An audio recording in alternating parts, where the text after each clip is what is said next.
जब हम sugar blood sugar बोलते हैं, एक्चुअली वो ब्लड शुगर नहीं, ब्लड ग्लूकोज बोलिए उसको। शुगर का मतलब फ्रुक्टोज भी हो सकता है, सुक्रोज भी हो सकता है, शुगर कई तरह के हैं। आपको एक काम करना है कि एक हेल्दी इंसान को ये पहले तो विश्वास दिलाना है कि वो बीमार है और उसको डायबिटीज की गोली शुरू करना है। शुरुआत उसकी जर्नी एक गोली से हुई, बस शुगर की गोली शुरू करो और फिर वो हमारा कस्टमर, उस हर फार्मा कंपनी का कस्टमर जीवन भर बना रहेगा।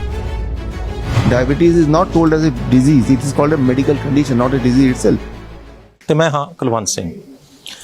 ਅੱਜ ਤੁਹਾਡੇ ਕੈਮਰੇ ਦੇ ਉੱਤੇ, ਆਪਣੇ ਕੈਮਰੇ ਦੇ ਉੱਤੇ ਇੱਕ ਅਜਿਹੀ ਸ਼ਖਸੀਅਤ ਨੂੰ ਇੰਟਰੋਡਿਊਸ ਤੁਹਾਡੇ ਸਾਹਮਣੇ ਲੈ ਕੇ ਆ ਰਿਹਾ, ਜਿਹੜੇ ਕਿਸੇ ਇੰਟਰੋਡਕਸ਼ਨ ਦਾ ਮੁਹਤਾਜ ਨਹੀਂ ਆ, ਲੇਕਿਨ ਗੱਲਬਾਤ ਕਰਾਂਗੇ ਡਾਕਟਰ ਵਿਸ਼ਵਰੂਪ ਰਾਏ ਚੌਧਰੀ ਦੇ ਨਾਲ। ਤੇ ਜਿਹੜਾ ਵਿਸ਼ਾ ਅਸੀਂ ਅੱਜ ਡਿਸਕਸ ਕਰਨ ਜਾ ਰਹੇ ਹਾਂ ਉਹ ਕੋਈ ਨਵਾਂ ਨਹੀਂ ਹੈ। ਸ਼ੂਗਰ ਦੇ ਬਾਰੇ ਬਹੁਤ ਸਾਰੀਆਂ ਗੱਲਾਂ ਹੋ ਚੁੱਕੀਆਂ ਨੇ, ਬਹੁਤ ਸਾਰੀਆਂ, ਸਾਰੇ ਪਾਸੇ ਸ਼ੂਗਰ ਸ਼ੂਗਰ। ਅੱਜ ਜੇ ਤੁਸੀਂ ਸੋਸ਼ਲ ਮੀਡੀਆ ਦੇ ਉੱਤੇ ਖੋਲ ਕੇ ਦੇਖੋਗੇ ਤਾਂ ਸਾਰੇ ਪਾਸੇ ਸ਼ੂਗਰ ਸ਼ੂਗਰ ਸ਼ੂਗਰ ਹੋਈ ਪਈ ਹੈ। ਪਰ ਸ਼ੂਗਰ ਨੂੰ ਇੰਨੀ ਮਹੱਤਤਾ ਕਿਉਂ ਦਿੱਤੀ ਜਾ ਰਹੀ ਹੈ? ਸ਼ੂਗਰ ਦੇ ਉੱਤੇ ਕਿਉਂ ਇੰਨਾ ਵੱਡਾ ਜਿਹੜਾ ਉਹ ਸ਼ੂਗਰ ਦਾ ਵਪਾਰ ਹੋ ਰਿਹਾ? ਸ਼ੂਗਰ ਦੇ ਦਵਾਈਆਂ ਦੇ ਨਾਲ ਇੰਨਾ ਵੱਡਾ ਵਪਾਰ ਕੀਤਾ ਜਾ ਰਿਹਾ ਕਿਉਂ? ਅੱਜ ਵਰਲਡ ਦੇ ਵਿੱਚ ਸਭ ਤੋਂ ਜ਼ਿਆਦਾ ਦਵਾਈਆਂ ਜਿਹੜੀਆਂ ਉਹ ਸ਼ੂਗਰ ਦੀਆਂ ਵਿਕ ਰਹੀਆਂ ਨੇ। ਸ਼ੂਗਰ ਇੰਨਾ ਵੱਡਾ ਹਊਆ ਬਣਾਤਾ ਗਿਆ, ਬਹੁਤ ਵੱਡਾ ਵਰਲਡ ਲੈਵਲ ਦੇ ਉੱਤੇ। ਜੇ ਆਪਾਂ ਸਵੇਰੇ ਸ਼ਾਮ 2 ਗੋਲੀਆਂ ਦੀ ਵੀ ਗੱਲ ਕਰੀਏ, 3 ਰੁਪਏ ਦੀ ਇੱਕ ਗੋਲੀ ਜੇ ਆਪਾਂ ਮੰਨੀਏ, ਸਵੇਰੇ ਸ਼ਾਮ 2 ਗੋਲੀਆਂ ਖਾਧੀਆਂ, 1 ਕਰੋੜ ਬੰਦੇ ਨੇ 3 ਗੋਲੀਆਂ ਜੇ ਖਾਧੀਆਂ, 60 ਗੋਲੀਆਂ ਡੇਲੀ ਦੀਆਂ, ਤਾਂ 180 ਕਰੋੜ ਰੁਪਏ ਦਾ ਜਿਹੜਾ ਉਹ ਵਪਾਰ ਹੋ ਗਿਆ। ਤੇ ਸਾਲ ਦੇ ਵਿੱਚ ਕਿੰਨਾ ਹੋਇਆ? ਔਰ ਇਹ ਆਪਾਂ 540 ਜਾਂ 6000 ਕਰੋੜ ਜਿੰਨਾ ਵੀ ਹੋਏਗਾ, ਇਹ ਤੁਸੀਂ ਆਪਾਂ ਸਾਰੇ ਇਸ ਤੋਂ ਵਾਕਫ ਹੈਗੇ ਆ ਕਿ ਵਪਾਰ ਇੰਨਾ ਵੱਡਾ ਹਊਆ ਜਿਹੜਾ ਪਬਲਿਕ ਦੇ ਵਿੱਚ ਸ਼ੂਗਰ ਨੂੰ ਕਿਉਂ ਬਣਾਇਆ ਗਿਆ? ਕਿ ਇਹ रूट काज है, सारियां बीमारियों की रूट काज है। देखिए ये बहुत ही इम्पोर्टेंट है, आप समझिए इस बात को। ये एक बीज बोने की तरह है। एक बार किसी भी तरह से किसी भी हेल्दी इंसान की शुगर की गोली स्टार्ट करा दें आप, तो धीरे धीरे 5-6 महीने में उसकी कोलेस्ट्रॉल की गोली शुरू हो जाएगी, बीपी की गोली शुरू हो जाएगी, करते करते वो फिर हार्ट की गोली शुरू हो जाएगी। उसके कुछ महीने बाद, कुछ साल बाद वो किडनी पेशेंट बन जाएगा, फिर वो डायलिसिस पे चले जाएगा, फिर वो ट्रांसप्लांट पे जाएगा। तो मतलब ये कि बस आपको एक काम करना है कि एक हेल्दी इंसान को ये पहले तो विश्वास दिलाना है कि वो बीमार है और उसको डायबिटीज की गोली शुरू करना है। शुरुआत उसकी जर्नी एक गोली से हुई, लेकिन वो उसके अंत तक पहुंचते पहुंचते जितने भी पैसे उसने कमाए हैं उसमें से कम ऑन एवरेज जो देखा गया 1/3 हिस्सा उसने फार्मास्यूटिकल कंपनी को, हॉस्पिटल को, क्लिनिक को, डॉक्टर में बांट दिया। ठीक है ना? तो इसको हवा इसलिए बनाया गया है क्योंकि अपने आप में डायबिटीज बीमारी के श्रृंखला में अभी तक लिया नहीं गया है। Diabetes is not told as a disease, it is called a medical condition, not a disease itself. Right? Medical condition तो ऐसी चीज है कि जैसे मैं तेजी दौड़ूंगा मेरा ब्लड प्रेशर बढ़ जाएगा, तो दैट डज नॉट मीन मैं ब्लड प्रेशर का बीमार हूँ। तो ये मेडिकल कंडीशन है और ये, लेकिन ये एक शुरुआत है किसी को जिंदगी भर बीमार रखने की तैयारी के लिए। ये फार्मास्यूटिकल कंपनीज के लिए बहुत ही अच्छा एक माध्यम है। बस शुगर की गोली शुरू करो और फिर वो हमारा कस्टमर, उस हर फार्मास्यूटिकल कंपनी का कस्टमर जीवन भर बना रहेगा। तो ये कारण है, ये प्रोमोटेड बाय फार्मास्यूटिकल कंपनीज। उसके ऐड देके, उसके प्रचार करके लोगों के दिमाग घुसा दिया कि आप अपना ब्लड शुगर टेस्ट करो। और जो टेस्टिंग मशीन है वो पहले तो उसको इंट्रोड्यूस किया, छोटा सा मशीन, और ऊपर से ये बता दिया कि ब्लड शुगर अगर 100 से ऊपर है या 150 से ऊपर है तो बीमार है। जबकि सच बात यह है कि अगर आपका blood sugar, post prandial blood sugar 250 से नीचे है, 250 mg per decilitre, about 14 millimole per litre से नीचे अगर है तो आप पेशेंट नहीं है। तो मेरी आपके माध्यम से बोलना चाहूँगा कि जो लोग डायबिटीज की गोली खाते हैं, एक दिन वो ना खाएं और खाने के 2 घंटे बाद अपना ब्लड शुगर चेक करें। बिना दवाई के अगर आपका ब्लड शुगर 250 से नीचे है तो आप पहली बात तो ये जो डायबिटीज वगैरह कुछ है ही नहीं आपको, आपका ब्लड शुगर ऑलरेडी नॉर्मल है। राइट? और अगर नहीं, अगर इससे ऊपर है, 250 से ऊपर है, तो भी दवाई ना खा के आप जो DIP diet, the kind of diet, आपके चैनल में पहले भी कवर हुआ है, डॉक्टर अमर सिंह आज़ाद ने जी ने भी बोला, मैंने भी बोला कई बार। तो DIP डाइट आप शुरू कर दें तो तीसरे दिन तक 250 से नीचे आ जाएगा, 200 से भी नीचे आ जाएगा। तो ये है कारण भी मैंने बताया, निवारण भी आ ही गया। अच्छा, तो क्या एक बात बताइए कि क्या यही एक कारण है कि शुगर की रीडिंग जो है वो कम कर दी गई है? आप बोल रहे हैं 250, मेडिकल साइंस जो मॉडर्न मेडिकल साइंस जो है वो बोल रही है कि 110 या कुछ इसके आसपास होनी चाहिए। तो क्या यही एक कारण है कि रीडिंग जो है कम कर दी गई? क्योंकि बॉडी में शुगर तो है, बॉडी में शुगर तो है, रीडिंग कम हो गई है, वो शुगर नहीं गई। तो क्या यही एक कारण है कि उसको रीडिंग कम कर दी गई है कि लोग, पेशेंट ज्यादा बढ़े और फार्मास्यूटिकल्स कंपनीज को जो है वो ज्यादा फायदा हो? एब्सोल्युटली। देखिए, जो आपने बोला मेडिकल साइंस और मेडिकल इंडस्ट्री में फर्क समझिए। जो 250 बोल रहा हूँ वो मेडिकल साइंस बोलता है, वो मेरा नहीं है पैमाना, वो मेडिकल साइंस का दिया हुआ। राइट? दैट इज 6 मार्च 2018 में नया गाइडलाइन डायबिटीज का आया, राइट, ACP गाइडलाइन बोलते हैं, आप चेक कर सकते हैं गूगल में, उसमें ऑलरेडी है 250। तो पूरे यूनिवर्सल जो है एक्सेप्टेड है, वो जो मेडिकल साइंस बोलता है वो 250 बोलता है, लेकिन मेडिकल इंडस्ट्री जब डॉक्टर के चैम्बर में जाके अपना पैम्फलेट लेके जाती है उसमें उन्होंने 110, 115, 125 कुछ भी डाल दिया, राइट। या फिर उसी तर्ज पे जो WHO जो फार्मास्यूटिकल कंपनीज के द्वारा बनाया गया है वो 110, 150 से ये सब कुछ ना कुछ बोलती रहती है, लेकिन मेडिकल साइंस जो प्रूवन साइंस है उसकी बात करें, ACP गाइडलाइन जो पूरे विश्व में जो कंट्रोल करती है वो तो 250 ही बोलती है, आज भी 250 बोलती है, पहले भी 250 बोलती थी। अच्छा, एक और चीज बताइए, अभी हमने जो बोला मुझे लगता है कि दर्शकों के दिमाग में ज्यादा घुसने वाली बात है। अब आए क्योंकि उनके दिमाग में एक बैठा हुआ कि मेरी शुगर बढ़ गई तो मेरी टांगें खराब हो जाएंगी, मेरे आंख खराब हो जाएगा, मेरे गुर्दे खराब हो जाएंगे, मेरे बॉडी के मल्टीपल ऑर्गन्स जो हैं उनके ऊपर असर पड़ेगा, वो खराब हो जाएंगे। तो थोड़ा सा ये भी थोड़ा उसको लाइट डाल दीजिए, उसके ऊपर प्रकाश डाल दीजिए कि शुगर जो है वो कब ऑर्गन खराब करना शुरू करती है, कितनी शुगर बढ़े तब ऑर्गन खराब होना शुरू करते, उससे पहले डरने की जरूरत नहीं। 250 से पहले डरने की जरूरत नहीं, 250 के बाद मान लो किसी का 300 रहता है और ऐसा लगातार रहता है कई महीनों तक, तो फिर आंखों में असर पड़ेगा, हार्ट में पड़ेगा, किडनी में पड़ेगा, अलग अलग ऑर्गन तब पड़ेगा। 250 से नीचे कुछ वरी करने की जरूरत नहीं, 250 के बाद वरी करने की जरूरत है और साथ में कुछ लाइफस्टाइल में बदलाव करने की जरूरत है। आप कुछ नहीं कर सकते तो एक काम कीजिए बस कि जो भी आप डिनर करते हैं 7 बजे से पहले फिनिश कर लीजिए। जो भी आप खाना खा रहे हैं, मैं उसको भी बदलने की बात नहीं कर रहा हूँ, मैं सिर्फ बोल रहा हूँ कि एक नियम बनाइए कि 7 बजे के बाद मुझे मुंह के अंदर कुछ डालना नहीं है। अगर ये नियम भी आप करेंगे तब भी ज़्यादातर लोग, अबाउट 90% ऑफ देम, वो उनका ब्लड शुगर इतने में एक चीज़ करने से ही 250 से नीचे आ जाएगा, पहले 3 दिन के अंदर ही, 2-3 दिन में आ जाएगा। तो उनको तो कुछ और बदलने बोल नहीं रहा, और तब भी अगर नहीं आता तो जो DIP डाइट है उस डाइट को अपना लीजिए। तो आपका गोल ये होना चाहिए कि मुझे ब्लड शुगर को 250 से ऊपर जाने देना नहीं है और नीचे लाने के लिए दवा यूज करनी नहीं है। तो माध्यम क्या रह गया, अपने लाइफस्टाइल को बदला, जिसमें मैंने एक ही बात बताई फिलहाल तो कि 7 बजे से पहले अपना डिनर खत्म कर लो, या फिर अपनी डाइट को बदल दिया, या फिर दोनों को बदल लिया, दोनों बदल दिया तो ये वंडरफुल हो जाएगा। अच्छा डॉक्टर साहब, एक बात बताइए कि शुगर जो है वो बड़ा, मैंने बोला एक बड़ा हुआ बना रखा है, तो उसमें नो डाउट जो है जो लोगों के ऊपर इसका असर हो रहा है वो इसको मानेंगे भी, लेकिन एक बात बताइए कि आपने बोला कि आंखें खराब कर सकती है, किडनी के ऊपर असर पड़ता है, तो जब शुगर बढ़ती है तो एक सवाल जो मेरे हिसाब से दर्शकों के मन में भी होगा कि शुगर बढ़ती है तो सबसे पहला अटैक उसका कौन से ऑर्गन पे होता है, ताकि वो पता हो तो उसके हिसाब से चलेंगे। देखिए ये वेरी करता है पर्सन टू पर्सन। जैसे मेरी शुगर बढ़ेगी तो मेरा ऑर्गन किडनी हो सकता है, किसी का ऑर्गन आंखें हो सकती हैं, किसी का ऑर्गन ओवरऑल भी कमजोरी हो सकती है, किसी की इम्यूनिटी कम हो सकती है। आपकी that is called genetic makeup. यहीं पे जेनेटिक का रोल आता है कि आपके जेनेटिक्स कैसे हैं, कोई गोरा है कोई काला है, ठीक उसी तरह से हमारे जेनेटिक्स अलग अलग बने हैं। तो हर एक की बॉडी में सबसे कमजोर कड़ी जो भी है उसमें पहले अटैक पड़ेगा।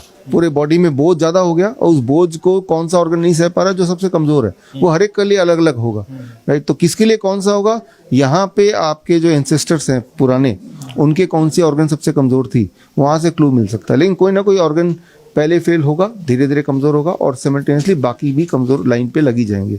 लेकिन एक बात समझिए, इसमें शुगर से ज्यादा शुगर की दवाइयां लेके जब टेपर डाउन करते हैं, कम करते हैं शुगर को, तब भी ये सारे इफेक्ट होते हैं। ऐसा नहीं कि अब दवाई लेंगे और ब्लड शुगर 250 से नीचे रख रहे हैं या 200 से नीचे रख रहे हैं तो अब बच गए। सिर्फ ग्लूकोमीटर में दिखा रहा है कि देखो जी आपका तो 150 आ गया दवाई के बाद। तो आप ये बताइए वो जो 100 mg अगर ब्लड शुगर कम हुआ, यानी कि पर लीटर 1 ग्राम ब्लड शुगर कम हो गया, तो दवाई ब्लड से शुगर को निकाला, अब कहाँ डाला उसने, उठा के किडनी में छुपा दिया, हार्ट में छुपा दिया, तो आप हाँ स्किन के नीचे डाल दिया, आपका ब्लड का शुगर घट गया, बॉडी का शुगर नहीं घटा। अब आप अपने हेल्थ इंश्योरेंस से हमारे किसी भी क्लिनिक या हॉस्पिटल से अपना आयुर्वेदिक इलाज शुरू करवा सकते हैं। अगर आप पंजाब स्टेट के सरकारी कर्मचारी हैं तो आप भी अपनी किसी भी बीमारी का इलाज बिल्कुल फ्री करवा सकते हैं। हमारे पूरे भारत में 165 से अधिक शुद्धि आयुर्वेदिक क्लिनिक हैं। अपने नजदीकी क्लिनिक का पता जानने के लिए नीचे दिए गए नंबर पर अभी कॉल करें। तो मान लो ये कमरा है, यहाँ पे बहुत कूड़ा है, तो मैंने उठा के यहाँ पे इसके नीचे डाल दिया, तब भी गंदगी इसी कमरे के अंदर है, मैंने उसका रीपोजिशनिंग कर दी। जैसे आपके शहर में होता है कि कूड़ा एक जगह का सारा इकट्ठा करके शहर के दूसरी जगह में डाल दिया, है तो शहर के अंदर ही। तो दवाइयाँ बस इतनी करती हैं कि ब्लड से शुगर निकालती है, लेकिन बॉडी के अंदर ही वो है, और जब तक बॉडी के जिस ऑर्गन में भी वो स्टोर्ड है वो ऑर्गन का खराब होगा। वो कौन सा ऑर्गन है ये डिपेंड करता है योर जेनेटिक मेकअप। अच्छा, आपने डायबिटीज के ऊपर, शुगर के ऊपर आपने जो है वो पीएचडी की हुई है, तो थोड़ा सा दर्शकों को ये बताएंगे कि शुगर अंदर गया, अब शुगर के बारे में वही इतना कुछ बोल दिया गया, हुआ भी बना हुआ, तो ये बॉडी के अंदर शुगर बढ़ गया तो मतलब क्या हुआ, अंदर क्या होने लगता है जिससे ऑर्गन खराब होने लगते हैं, क्या कौन सा कैसे अंग खराब कैसे होने लगते? देखिए, कोई भी न्यूट्रिशन जो है वो या तो ज़्यादा हो जाएगा या कम हो जाएगा, तो बॉडी में कुछ ना कुछ फर्क पड़ेगा। किसी भी चीज़ की अति, राइट, जो जैसे बॉडी का टेम्परेचर बढ़ गया या घट गया, दोनों केसेस में ही हमें हमारी बॉडी एक होमोस्टेसिस में रहती है। होमोस्टेसिस मतलब एक दायरे में रहती है, इससे ज़्यादा या कम। जैसे पृथ्वी एक दायरे में है, सूरज से ना तो बहुत ज़्यादा करीब है ना बहुत ज़्यादा दूर है, राइट। इसीलिए यहाँ पे जीव है जिसे कहते हैं गोल्डीलॉक जोन बोलते हैं इसे, कि एक ऐसी दायरा जहाँ पे जीव रहना पॉसिबल है, जिंदा रहना पॉसिबल है। तो आपके लिए भी जिंदा रहना पॉसिबल है, शुगर नेसेसरी है। अभी जो मैं बात कर पा रहा हूँ आप सुन पा रहे हैं, क्यों? क्योंकि आपके बॉडी के हर सेल में शुगर है, तो शुगर तो जरूरी है, राइट। डॉक्टर बोलता है आपका शुगर बढ़ गया, तो यानी कि आपके बॉडी में एनर्जी बढ़ गया, बट गलत जगह पे एनर्जी है। तो जो एक बात सिर्फ याद रखिए, जब हम शुगर, ब्लड शुगर बोलते हैं, एक्चुअली वो ब्लड शुगर नहीं, ब्लड ग्लूकोज बोलिए उसको।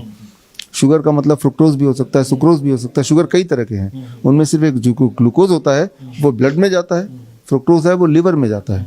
फ्रुक्टोज फ्रूट्स, तो फ्रूट्स खाइए, उसमें एनर्जी तो है लेकिन वो सीधा ब्लड में नहीं घुलता है, पहले लिवर में जाएगा, फिर लिवर डिसाइड करेगा कि भाई ये कैसे भेजें, कब भेजें। तो यानी कि फलों का जो शुगर है, फलों से जो एनर्जी आती है वो बॉडी लिवर कंट्रोल करके तब ब्लड में भेजती धीरे धीरे। तो इसीलिए हम बोलते हैं कि भाई फल आप ज़्यादा खाओ। आप डॉक्टर पास जाते हैं, वो क्या बोलता है? इसका ठीक उल्टा, कि फल नहीं खाना भाई, मीठे फल नहीं खाना। अगर आपने मीठे फल नहीं खाए तो क्या आप ठीक हो गए? क्या कोई ठीक हो गया? 15 साल नहीं खाया, 20 साल नहीं खाया, तो जो चीज़ आपको ठीक कर सकती है उसको आपने बंद कर दिया, और जिस चीज़ से आप बीमार पड़ सकते हैं वो दवाई उसको चालू कर दिया, और वही नतीजा हो रहा है, आप और बीमार पड़ते जा रहे हैं। तो सिर्फ नियम इतना याद रखिए कि शुगर इज़ अ एनर्जी, और राइट एनर्जी कौन सी है? जो बॉडी रेगुलेट कर पाए। तो वो कौन सी रेगुलेट कर पाती है? जो फ्रुक्टोज है फ्रूट्स में, या वेजिटेबल्स में जो शुगर है, ग्लूकोज है। वो कैसे? जब वेजिटेबल कोई खाते हैं, मान लो टमाटर खाए तो शुगर गया, लेकिन साथ में फाइबर भी गया। वो फाइबर भी शुगर को कंट्रोल करके रखती है कि किस स्पीड से ब्लड में भेजें, बूंद बूंद करके। अगर ऑलरेडी शुगर ज़्यादा तो नहीं भेजेगी, तो स्टमक में रहेगा, या कोलोन से चला जाएगा, या लिवर में जाके वहाँ छुप जाएगा। तो जब आपका ब्लड शुगर कम आएगा तभी वेजिटेबल वाला शुगर जाके ऐड होगा। जबकि अगर आप ब्रेड खाते हैं तो ब्रेड में फाइबर नहीं है, वो सीधा ब्लड में जाएगा। कोल्ड ड्रिंक पीते हैं, सीधा ब्लड में जाएगा। मिठाई खाते हैं, सीधा ब्लड में जाएगा एकदम से। तो वो आपके बॉडी में हलचल पैदा करता है, जो एब्रप्टली शुगर एकदम डंप हो जाता है, ब्लड के अंदर घुल जाता है। जबकि वेजिटेबल्स एंड फ्रूट्स एकदम से डंप नहीं होते, वो धीरे धीरे बॉडी की ज़रूरत के अनुसार वो रिलीज होता है ब्लड में। इसीलिए फ्रूट्स एंड वेजिटेबल ढेर सारे मात्रा में खाना है। एक इंसान को कितना खाना चाहिए? बॉडी वेट के अनुसार। मान लो मेरा 70 kg है, तो पूरे दिन भर में कम से कम 700 ग्राम फल खाऊंगा और 700 ग्राम ही मैं कच्ची सब्जी खाऊंगा। अगर ऐसा आप कर सकते हैं तो बीमारी होगी नहीं, और अगर है तो वो ठीक हो जाएगी, वो भी बड़ी जल्दी। डॉक्टर साहब, शुगर की बात सभी करते हैं, ग्लूकोज बढ़ गया, शुगर आ गया, बॉडी में बढ़ गया, उसके खराब हो गया। लेकिन शुगर के साथ जो है इंसुलिन भी बढ़ती है बॉडी में, क्योंकि शुगर आया तो इंसुलिन इज अ कैरियर। तो शुगर सेल ने लेने से इनकार कर दिया उसको, शुगर को, लेकिन इंसुलिन जो है वो भी बढ़ा और शुगर भी बढ़ा। इंसुलिन जब बढ़ता है और शुगर भी बढ़ता है, तो दोनों मिलकर कुछ ज्यादा गड़बड़ करते हैं। देखिए, इंसुलिन जैसे मैंने बताया, कोई भी चीज़ बॉडी में अगर ज़रूरत से ज़्यादा या कम है तो बॉडी ठीक से काम नहीं करेगी। इंसुलिन एक हार्मोन है जो बॉडी बनाता है, यूँ मान लीजिए ट्रांसपोर्टेशन एजेंट है। शुगर आया, लेकिन उसको सही रास्ता दिखाना, सेल तक पहुंचाना, सेल के दरवाजे खोलना, ये इंसुलिन का काम है। इंसुलिन जब ज़्यादा बन जाएगा तो वो भी बॉडी के लिए बोझ है। तो उस इंसुलिन का एक और काम है, वो ग्रोथ हार्मोन भी है, बॉडी के सेल्स को तेज़ी से बढ़ाता है। कोई भी चीज़ जब तेज़ी से बढ़ने लगती है तो उसे क्या बोलते हैं? ट्यूमर बोलते हैं, उसे कैंसर बोलते हैं। तो कैंसर का खतरा बढ़ जाता है, ट्यूमर का खतरा बढ़ जाता है, राइट। तो ज़्यादा इंसुलिन की ज़रूरत नहीं हमें, ऑप्टिमम की जरूरत है। ज्यादा इंसुलिन कब आएगा? जब आप रिफाइंड खाएंगे। लेकिन मॉडर्न मेडिकल साइंस तो ये बोल रही है कि इंसुलिन लो आप, कि शुगर बढ़ गया है तो इंसुलिन दी जाती है, तो वो तो गड़बड़ है। वो बिल्कुल गड़बड़ है। इंसुलिन लेंगे तो आप कैंसर को इनवाइट कर रहे हैं, ट्यूमर को इनवाइट कर रहे हैं, वो बिल्कुल तभी हम बोलते हैं आप डाइट पे आ जाओ, इंसुलिन छुड़ाओ। और मैं जानता हूं कि जो टाइप 2 पेशेंट्स हैं, ऐसा कोई पेशेंट नहीं जो इंसुलिन से फ्री हो सकता है। सारे पेशेंट फ्री हो सकते हैं।